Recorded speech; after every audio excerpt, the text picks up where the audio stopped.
Hurts so bad. I'm in the hospital right now. I can't even close my mouth. I keep crying, bro. Smile.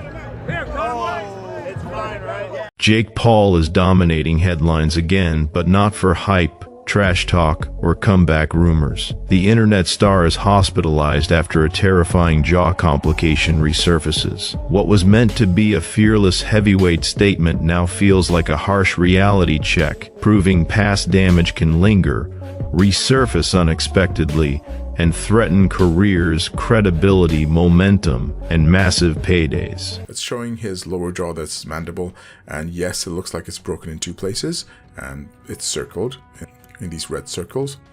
You can see this is his jaw. This is supposed to be sort of two continuous lines.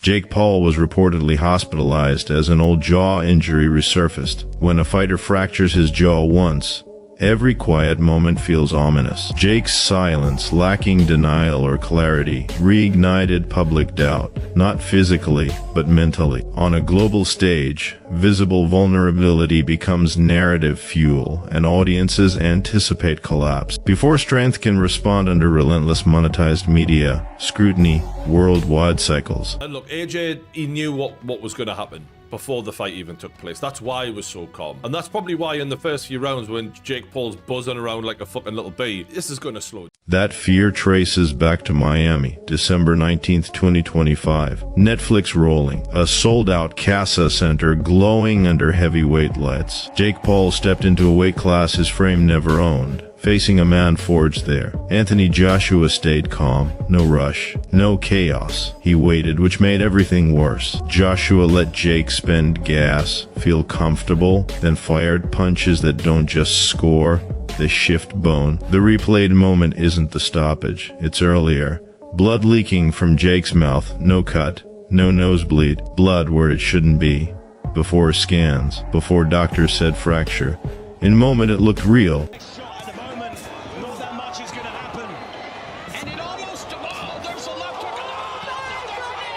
He is stunned. He's not knocked out immediately, but if you look at the displacement of his jaw and the force that was in that punch, that is impressive. Doesn't look very staged to. That fear traces back to Miami, December 19th, 2025. Netflix rolling, a sold-out Casa Center glowing under heavyweight lights. Jake Paul stepped into a weight class his frame never owned, facing a man forged there. Anthony Joshua stayed calm, no rush, no chaos. He waited, which made everything worse. Joshua let Jake spend gas, feel comfortable, then fired punches that don't just score, they shift bone. The replayed moment isn't the stoppage, it's earlier.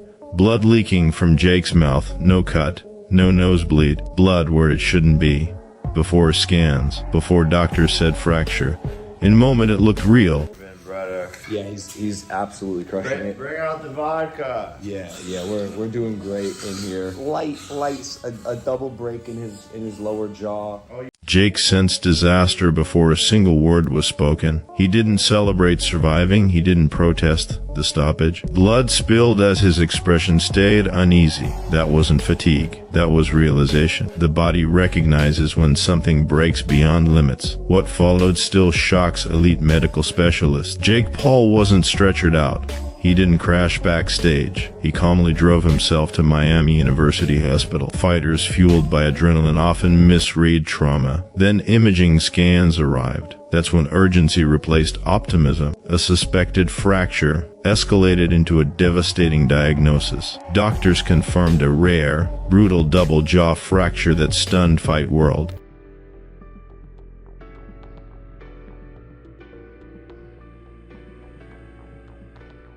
Surgery came fast. Surgeons installed titanium plates on both sides of the jaw. Teeth had to be removed so everything could align. This was never cosmetic. It was critical structural reconstruction. Jaw surgery is ruthless because it disrupts daily life, eating, speaking, even sleeping. For 7 days, Jake survived on liquids only, zero chewing, zero shortcuts. Promoters mentioned 4 to 6 weeks, but a medical expert warned fans privately. Injuries like this can linger for months, sometimes nearly an entire year after trauma of this magnitude. Concussion, in fact, with most jaw fractures, the more important thing initially is to look for other injuries to the head, to the neck, to the airway.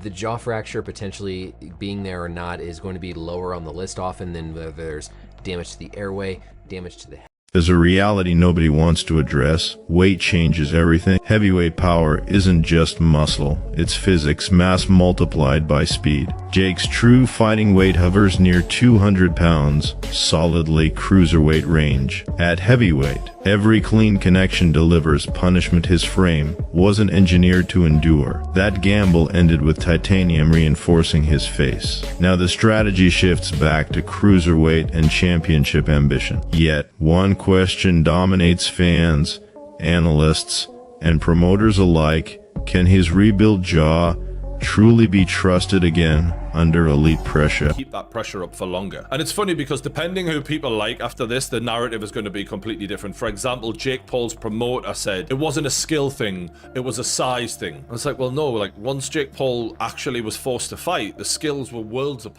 That's why this narrative refuses to disappear. It isn't gossip, it's raw vulnerability. Jake Paul's ascent was powered by resilience, bravado, and perceived invincibility. This bout shattered both illusion. Whether the jaw issue truly resurfaced is almost irrelevant, the doubt did. Once fans question a fighter's durability, that doubt trails every interview, workout clip, and strategic pause. This wasn't merely defeat, it was a physiological reckoning. Heavyweight damage lingers. The surgery matters most because it's unsettling. Knockouts are cinematic. Surgery is silent, sterile, and costly. This wasn't swelling or soreness. It was a verified double fracture, bone displaced, metal required inside. A double break in his lower jaw. Oh, his jaw. Here, look. Science. So science is right there and there. The way I see it, well, you'll be back in a couple weeks getting ready. When fans hear titanium plates, they imagine a superhero upgrade like Jake unlocked a reinforced jaw and instant powers. Reality is brutal. 2 plates on each side mean surgeons drilled and anchored shattered bone back together. It's medical scaffolding, not armor. A temporary frame that holds everything steady while the body painfully relearns healing. Titanium adds no strength, no advantage. It simply prevents collapse during the most fragile, vulnerable phase of recovery when stakes, views, and money. Thought I would win against Anthony, but here I am with a broken jaw, learning the hard way. I'll heal, and I'll be back.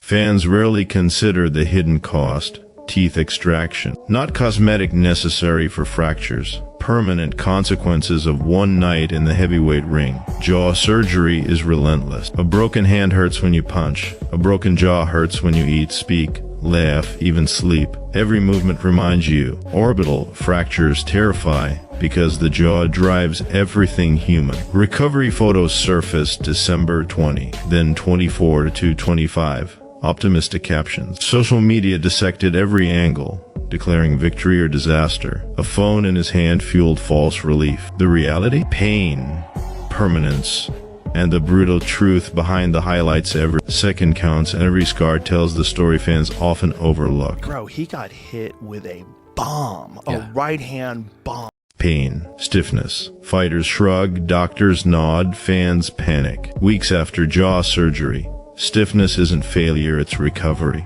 Raw and loud. 7 days on shakes and broth drain energy, slow healing and spike fatigue. Chewing sparks hormones, signals normal. Without it, the body conserves. You look fine, feel weak. Fans misread photos, posts, downtime. Recovery hides pain, it loops, stalls, flares. Did the jaw worsen? Maybe. Nerve irritation and delayed inflammation are common, sensitive, unpredictable. Week 3 can feel worse than week 1. It doesn't mean breakage. It means the body is waking up, fighting, surviving. Look, that guy did great for someone who's been boxing for like less than a decade.